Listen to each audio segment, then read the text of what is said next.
मार्गशीर्ष की शुक्ल पक्ष की पंचमी जो कि आज है, इस दिन सनातन धर्म में विवाह पंचमी मनाई जाती है और शास्त्रों और पुराणों के हिसाब से विवाह पंचमी के दिन श्री रामचंद्र जी और सीता जी का विवाह हुआ था।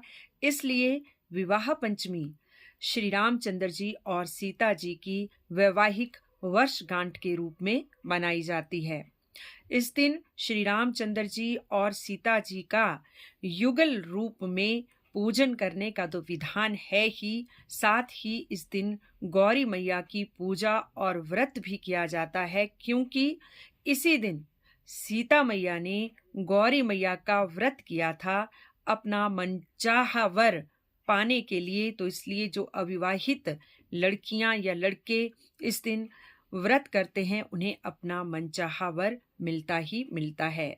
बहुत सारे लोग विवाह पंचमी के दिन अपने बेटे बेटियों की शादियां करवाना शुभ मानते हैं, लेकिन बहुत सारे लोग विवाह पंचमी के रोज विवाह आदि करवाने को टालते हैं, क्योंकि उन्हें लगता है कि श्री रामचंद्र जी और सीता जी ने विवाह के पश्चात बहुत कष्ट झेले। जब हम श्री रामचंद्र जी और सीता जी के विवाह की बात करते हैं, तो एक बहुत ही महत्वपूर्ण प्रसंग जो है हम सबके सामने आता है, और वो प्रसंग है श्री रामचंद्र जी का धनुष तोड़ना, जो कि राजा जनक ने अपनी पुत्री सीता के लिए ये प्रण लिया था कि जो भी व्यक्ति उनके पास जो धनुष था उसका नाम पिनाक धनुष था, कि उस पिनाक धनुष को जो उठा भर भी लेगा उसी से मेरी सीता का विवाह किया जाएगा। पिनाक धनुष के पीछे एक बहुत ही पौराणिक कथा है। कण्व नाम के एक महर्षि हुआ करते थे, जिन्होंने ब्रह्मा जी की घोर तपस्या की। इतनी तपस्या की कि उनके शरीर के ऊपर दीमकों ने बांबियां बना ली और उन बांबियों से बांस तक निकल आए। जब हजारों वर्षों तक तपस्या कण्व ऋषि ने की और ब्रह्मा जी प्रसन्न हुए और वहां प्रकट होके उन्हें मनचाहा वरदान और आशीष दिया, और तत्पश्चात जो उनके शरीर के ऊपर बनी हुई बांबियों से जो बांस निकले थे, वो बांस उन्होंने देव शिल्पी विश्वकर्मा को दे दिए, और देव शिल्पी विश्वकर्मा ने उस बांस से 2 धनुष बनाए, जिसमें से एक धनुष का नाम पिनाक धनुष था और दूसरे धनुष का नाम सारंग धनुष था। पिनाक धनुष भोले शंकर जी के पास दिया गया, और जो सारंग धनुष था वो श्री हरिनारायण को भेंट किया गया। अब आगे चलकर महर्षि परशुराम, राजा जनक और रावण, ये तीनों भोले शंकर के बहुत बड़े भक्त थे और दिन रात उनकी भक्ति में लगे रहते थे। एक बार तीनों ही, रावण, परशुराम और राजा जनक, कैलाश पर्वत पर शिव जी की प्रार्थना करने के लिए, उनके दर्शन करने के लिए एक साथ पहुंचते हैं, और दर्शन करने के बाद भोले शंकर से पूछते हैं, जो कि समाधि में बैठे हुए थे। उन्हें काफी देर इंतजार करना पड़ा उनकी समाधि टूटने का। जब वो समाधि से उठे, उन्होंने उनकी भक्ति की, उनका सुंदर गान किया उनके गुणों का, और तत्पश्चात तीनों ने ही एक प्रश्न किया भोलेनाथ से कि हे भोलेनाथ, आपको तो सारा जगत पूजता है, फिर वो कौन है जिसका आप दिन रात ध्यान करते हो, जिनके ध्यान में आप इतने चिरकाल की योग निद्रा में चले जाते हो, चिरकाल की समाधि में चले जाते हो। तो भोले शंकर के पास जो पिनाक धनुष था, भोले शंकर ने वो पिनाक धनुष उन तीनों के पास सौंपते हुए कहा कि इस धनुष को जो तोड़ देगा या इसके ऊपर प्रत्यंचा चढ़ा देगा, वही मेरा आराध्य है। जो इसको तोड़ेगा, समझ लेना कि वो शिव जी का परम आराध्य है। ये कहकर धनुष उन्होंने परशुराम जी को दिया। परशुराम जी ने रास्ते में चलते चलते वो धनुष राजा जनक को दिया, क्योंकि वो महेंद्रगिरी पर्वत पर दिन रात तपस्या में लीन रहते थे। 21 बार क्षत्रियों का संहार कर चुके थे और अब उससे त्राहिमाम करके महेंद्रगिरी पर वो दिन रात जो है प्रभु भक्ति में लीन रहते थे। और उन्होंने राजा जनक को उस धनुष की निगरानी रखने के लिए दे दिया। उधर रावण की दृष्टि उस धनुष पे थी, क्योंकि वो धनुष बहुत ही दिव्य धनुष था और रावण के पास ऐसे ऐसे दिव्य अस्त्र थे कि जिन अस्त्रों का संधान केवल उसी पिनाक धनुष पे किया जा सकता था। और अगर वो पिनाक धनुष रावण के पास आ जाता तो शायद वो इस पूरी सृष्टि को ही खत्म कर देता। जब वो तीनों परशुराम जी तो महेंद्रगिरी की ओर निकल गए और जब जनक जी और रावण रास्ते में दोनों जा रहे थे तो बीच में रावण ने राजा जनक से वो धनुष छीन लिया और वो वहां से धनुष लेके भाग गया। लेकिन रास्ते में चलते चलते उन्हें लघु शंका महसूस हुई और उन्होंने उस पिनाक धनुष को एक साइड रखा और सोचा कि लघु शंका करने के बाद इसे उठाता हूं, क्योंकि इनके इष्ट का धनुष है जो बहुत ही परम पवित्र है। लेकिन लघु शंका के बाद जब रावण वहां धनुष उठाने के लिए आया तो उस धनुष को रावण उठाना तो दूर हिला भी नहीं पाया। इधर जनक जब वहां पहुंचते हैं और देखते हैं कि रावण से वो धनुष उठाया नहीं जा रहा है तो उसी जगह पे राजा जनक ने महल बना दिया और धनुष की निगरानी के लिए उसी जगह पे उन्होंने बहुत सुंदर पुरी की रचना कर दी।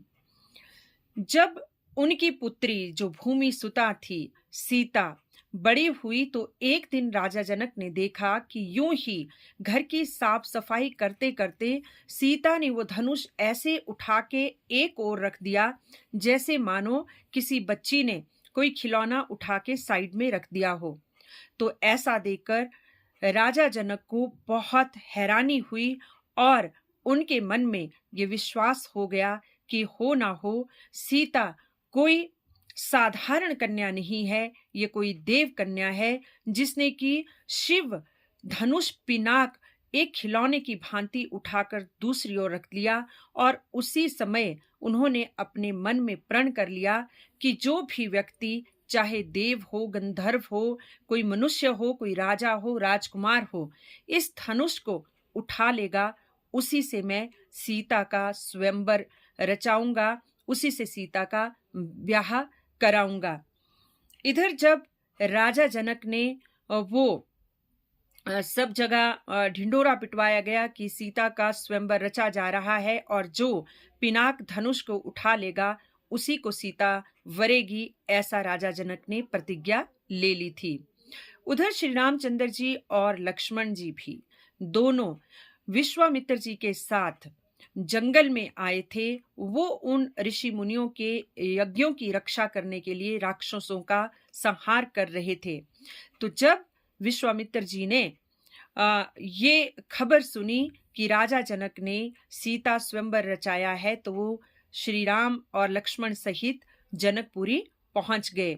बड़े बड़े राजा, बड़े बड़े देव, राक्षस, यहाँ तक कि रावण तक भी सीता स्वयंवर में पहुंचा, लेकिन कोई भी उस धनुष को टस से मस नहीं कर पाया। ऐसा देखकर राजा जनक के मन में भारी पीड़ा हुई कि इस त्रिलोक्य में एक भी व्यक्ति ऐसा नहीं है जो इस धनुष को उठा सके। तो ऐसे में विश्वामित्र जी श्री रामचंद्र जी को आज्ञा देते हैं कि वो जाएं और धनुष को उठाएं। तो श्री रामचंद्र जी ने विश्वामित्र जी की को प्रणाम करके वो आगे बढ़े और उन्होंने दूर झरोखे में खड़ी सीता को देखा, उन्हें भी प्रणाम किया और बड़े विनय पूर्वक उस धनुष को उन्होंने प्रणाम किया और झुककर उन्होंने जैसे ही उठाया, प्रत्यंचा चढ़ानी चाहिए, वो धनुष 2 टुकड़ों में टूट गया। सब और जयकारा हो गई और श्री रामचंद्र जी और सीता का विवाह हो गया। इधर महेंद्रगिरी पर्वत पर परशुराम जी जो योग जप तप में बैठे थे, पिनाक धनुष के टूटने की आवाज सुनकर, क्योंकि उस धनुष की आवाज इतनी प्रचंड थी कि उससे समस्त सृष्टि हिल गई और उन्हें मालूम पड़ गया कि हो ना हो किसी न किसी ने मेरे आराध्य शिव जी का पिनाक धनुष तोड़ दिया है, और वो क्रोध में उधर पहुंच गए। और जैसे ही वहां पहुंचे और उन्होंने सबको ललकारा कि ये धनुष किसने तोड़ा है, किसने हिमाकत की कि जिसने मेरे आराध्य का ये पवित्र धनुष तोड़ दिया। तो राजा जनक ने बहुत शांत करने की कोशिश की विश्वामित्र को, लक्ष्मण के साथ भी वाद विवाद हुआ। अंत में श्री रामचंद्र जी ही विनय पूर्वक आगे आए और उन्होंने कहा कि हे ऋषिवर, कि आपका अपराधी मैं हूं, कहिए मुझे क्या दंड देना है। तो परशुराम जी उन्हें कहते हैं, ओहो, कि तुम राम का नाम लेकर मेरे नाम से जयकारा सब ओर पा रहे हो, और मैंने 21 बार क्षत्रियों का संहार किया है। तुमने शिव धनुष पिनाक तोड़ के न केवल भगवान भोले शंकर का अपमान किया है, बल्कि तुमने मुझसे भी शत्रुता मोल ले ली है। और परशुराम ने श्री रामचंद्र जी को मल युद्ध के लिए ललकारा। उन्होंने कहा कि इस जीर्ण शीर्ण धनुष को तुमने तोड़ के बहुत जो तुम ये झूठी प्रशंसा बटोर रहे हो, आओ मेरे साथ मल्ल युद्ध करो, या फिर जो मेरे पास ये सारंग धनुष है इस पर प्रत्यंचा चढ़ा के दिखाओ, तो मैं मान जाऊंगा और मैं यहां से शांति पूर्वक चला जाऊंगा। श्री रामचंद्र जी ने बड़े विनय पूर्वक परशुराम जी से कहा कि ऋषिवर, मैं ऋषि मुनि, नारी, गौ, ब्राह्मणों के ऊपर हाथ नहीं उठाता, वार नहीं उठाता। अब आप ही मुझे बताएं कि मेरे अपराध का क्या दंड होगा। और इसी तरह बातों बातों में, तर्क वितर्क में श्री रामचंद्र जी ने अचानक सारंग धनुष परशुराम जी के हाथों से छीन लिया और उस पे नारायण अस्त्र का संधान कर दिया और परशुराम जी से कहा कि बताइए ऋषिवर कि लक्ष्य क्या होगा, क्योंकि राम का वार कभी खाली नहीं जाता। इतनी फुर्ती से उनके हाथों से सारंग धनुष राम के हाथों में आ गया और उन्होंने नारायण अस्त्र की प्रत्यंचा भी का संधान भी कर लिया। तो परशुराम जी एकदम समझ गए कि ये ही श्री हरि नारायण हैं, ये मैंने क्या कर दिया। उन्होंने उनसे क्षमा मांगी, अनुनय विनय किया, लेकिन श्री रामचंद्र जी अब बोले कि अब तो मुझे इस अस्त्र का संधान करना ही पड़ेगा। ऋषिवर, आप अब लक्ष्य बताइए। तो परशुराम जी ने श्री रामचंद्र जी को कहा कि पूर्व दिशा की ओर इस लक्ष्य को साधिए और मेरे जितने भी पाप हैं, जो मैंने जितने भी पाप किए हैं, क्षत्रियों को मारा है 21 बार, और जो भी मेरी यश कीर्ति है उसको हर लीजिए। और इस तरह से परशुराम की यश कीर्ति और पाप श्री रामचंद्र जी ने नारायण अस्त्र का संधान करके हर लिए। और तत्पश्चात परशुराम जी ने सारंग धनुष भी श्री रामचंद्र जी को ही भेंट कर दिया कि तुम ही इस धनुष के अधिकारी हो। परशुराम जी ये सोच के बड़े हैरान हो रहे थे, क्योंकि वो अपने आप को बहुत बड़ा योद्धा और बलवान मानते थे, क्योंकि उन्होंने श्री रामचंद्र जी को ललकार कर कहा कि मैंने सहस्त्रबाहु कार्त्यवीर का वध किया है। और कार्त्यवीर वो बलशाली राजा था जिसने रावण को भी बंदी बना लिया था। तो जिसने रावण को बंदी बनाया, उस व्यक्ति का जिस परशुराम ने वध किया, उस परशुराम के हाथ से धनुष लेकर श्री रामचंद्र जी ने खिलौने की तरह उस पे नारायण अस्त्र का संधान कर दिया। इससे ज्यादा श्री रामचंद्र जी का यश और गुणगान क्या हो सकता है। श्री रामचंद्र जी को जो सारंग धनुष था उसका संधान करना भी महर्षि विश्वामित्र जी ने ही सिखाया था। महर्षि विश्वामित्र ने श्री रामचंद्र जी को नारायण अस्त्र और नागा अस्त्र, ब्रह्मास्त्र, आग्नेय अस्त्र, दिव्य अस्त्रों के आवाहन मंत्र सिखाए थे और उनका संधान करना भी उन्हें सिखाया था। तो इस तरह से श्री रामचंद्र जी ने जो सारंग धनुष था उसके ऊपर नारायण अस्त्र का आवाहन मंत्र पढ़ के उसे बुलाया और परशुराम के जो पाप थे और उनकी यश कीर्ति अर्जित थी उसका लक्ष्य बनाकर उनको हर लिया, क्योंकि ये विधि का विधान था। परशुराम जी को ब्रह्मा से ऐसा ही वरदान मिला हुआ था। अब देखिए, जो श्री रामचंद्र जी के पास धनुष है, उस धनुष को बहुत से शास्त्रों में कोदंड धनुष भी लोग कहते हैं और कई कहते हैं कि सारंग धनुष है।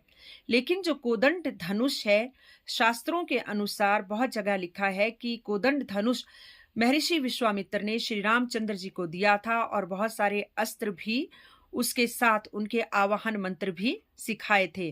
और दूसरी ओर सारंग अस्त्र जो श्री हरि नारायण ने परशुराम को दिया था और परशुराम जी ने श्री सीता और श्री रामचंद्र जी के विवाह के बाद श्री रामचंद्र जी को भेंट किया था। और मान्यता है कि श्री रामचंद्र जी का जो कोदंड धनुष है वो रावण के पुलत्स्य धनुष, मेघनाथ के पुष्पक धनुष और लक्ष्मण के गांधारी धनुष तथा शत्रुघ्न के विजय धनुष से कहीं सहस्त्रों मान ज्यादा दिव्य है। तो इस तरह से श्री रामचंद्र जी और सीता जी के विवाह का ये प्रसंग आज विवाह पंचमी पर आपके साथ मैंने साझा किया। और श्री रामचंद्र जी का जो कोदंड धनुष है और जो कहीं सारंग धनुष है, या कई जगह ये लिखा है कि ये दोनों एक ही हैं, लेकिन इसके अंदर के भेद को आप अच्छी तरह समझे होंगे कि पिनाक धनुष भगवान भोले शंकर का था, सारंग धनुष विष्णु जी का था जो उन्होंने आगे परशुराम जी को दिया और परशुराम जी ने सीता स्वयंवर के बाद श्री रामचंद्र जी को वो भेंट किया था। और जो कोदंड धनुष था वो महर्षि विश्वामित्र ने श्री रामचंद्र जी को दिया था। आज के लिए इतना ही। विवाह पंचमी की आप सबको बहुत बहुत बधाई। जय श्री राम, जय हिंद, जय सनातन।